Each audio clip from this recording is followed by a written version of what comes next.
देशहित में सबसे पहले बात करते हैं उस खबर की जिसका असर यूक्रेन, रूस और अमेरिका से लेकर भारत तक पड़ने वाला है, इसलिए भारत सरकार भी काफी चिंतित है। यह खबर आई है यूक्रेन वॉर जोन से, जहां पर बड़े धमाके के संकेत मिल रहे हैं। रूस के राष्ट्रपति व्लादिमीर पुतिन ने 4 क्षेत्रों में मार्शल लॉ लगाने का ऐलान करके कुछ इलाकों से नागरिकों को निकालना भी शुरू कर दिया है। यूक्रेन में हवाई हमले के सायरन बज रहे हैं। वहीं अमेरिका के राष्ट्रपति जो बाइडेन और यूक्रेन के राष्ट्रपति वोलोदिमीर ज़ेलेंस्की पुतिन के अगले कदम का दम साध कर इंतजार कर रहे हैं।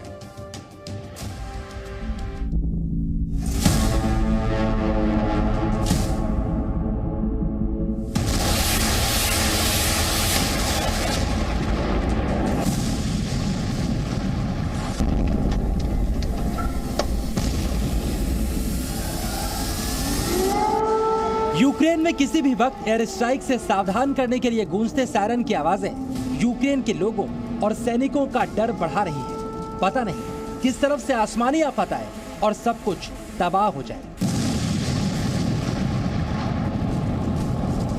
लेकिन अब यूक्रेन की यह दहशत और डर और बढ़ने वाला है, क्योंकि रूस, अमेरिका और भारत की तरफ से जो संकेत मिल रहे हैं उनका मतलब यही निकाला जा रहा है कि यूक्रेन में कुछ बड़ा होने वाला है।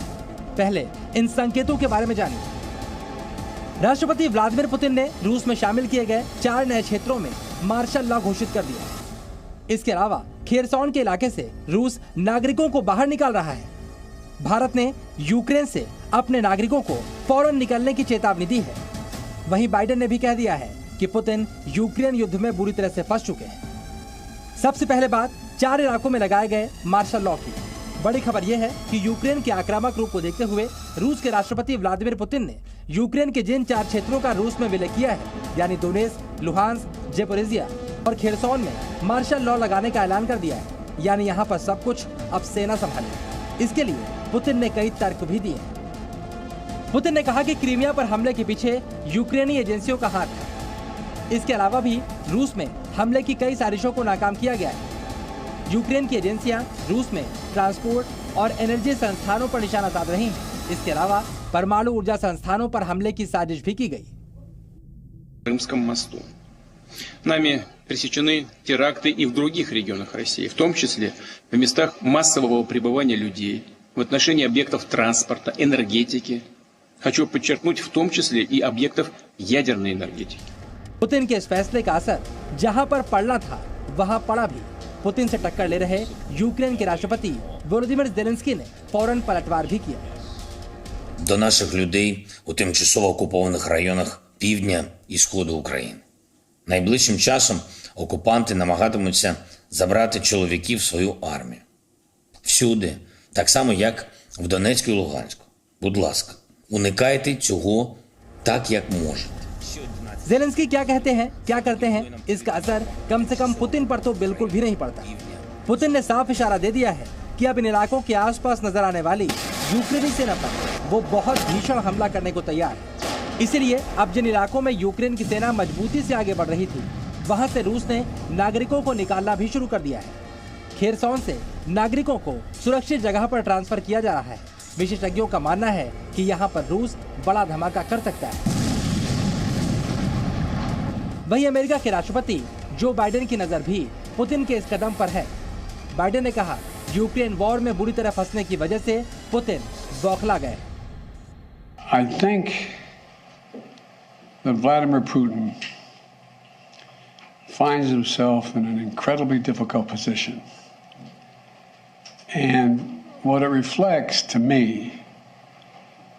is it seems his only tool available to him is to brutalize individual citizens in Ukraine, Ukrainian citizens, to try to intimidate them into capitulating.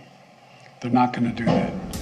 इस बीच रूस के करीबी दोस्त इंडिया ने भी अपने नागरिकों को यूक्रेन छोड़ने और निकट भविष्य में किसी भी नागरिक को यूक्रेन न जाने की सलाह दी है। यानी भारत सरकार को भी लगता है यूक्रेन में हालत और ज्यादा बिगड़ने वाले हैं।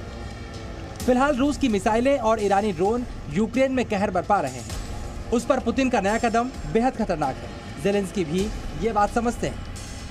Опинитесь в російських військових структурах, за першої ж нагоди намагайтесь скласти зброю і прийти на українські позиції. ज़ेलेंस्की का ये बयान यूक्रेन की रक्षा तैयारियों के साथ साथ रूस की आक्रामकता के बारे में भी बता रहा है।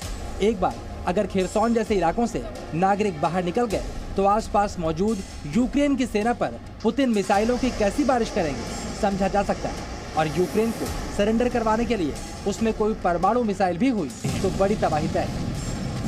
ब्यूरो रिपोर्ट, जी मीडिया। बात करते हैं चीन की, जिसका आतंक प्रेम अब दुनिया की आंखों में चुभने लगा है। चीन ने एक बार फिर से यूएनएससी में वीटो लगाकर लश्कर आतंकी हाफिज तलहा सईद को ग्लोबल आतंकी घोषित होने से बचा लिया। चीन इससे पहले भी पाकिस्तानी आतंकियों को बचाने के लिए वीटो पावर का इस्तेमाल करता रहा है। तलहा सईद भारत के साथ साथ इजराइल और अमेरिका के खिलाफ भी जिहादी साजिश करता रहा है।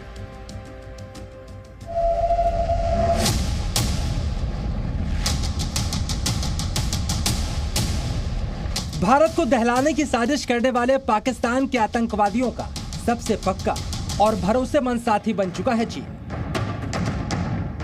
अब चीन बेशर्मी के साथ पाकिस्तान के आतंकवादियों की खुलकर मदद कर रहा है। चीन अब पाकिस्तानी आतंकवादियों के लिए यूएनएससी में ढाल की तरह काम कर रहा है। इस बार चीन ने भारत के मोस्ट वांटेड हाफिज सईद के बेटे और लश्कर आतंकी हाफिज तलहा सईद को ब्लैक लिस्ट होने से बचा लिया है। अब आप समझिए आतंक प्रेमी चीन ने ये कैसे किया। चीन ने यूएनएससी में वीटो पावर का इस्तेमाल करके लश्कर आतंकी हाफिज तलहा सईद को ग्लोबल टेररिस्ट की लिस्ट में शामिल होने से बचा लिया। तलहा ऐसा 5वां आतंकी है जिसे चीन ने 4 महीने में ब्लैक लिस्ट होने से बचाया है। संयुक्त राष्ट्र सुरक्षा परिषद में भारत और अमेरिका इसके लिए प्रस्ताव लेकर आए थे। हाफिज तलहा सहित आतंक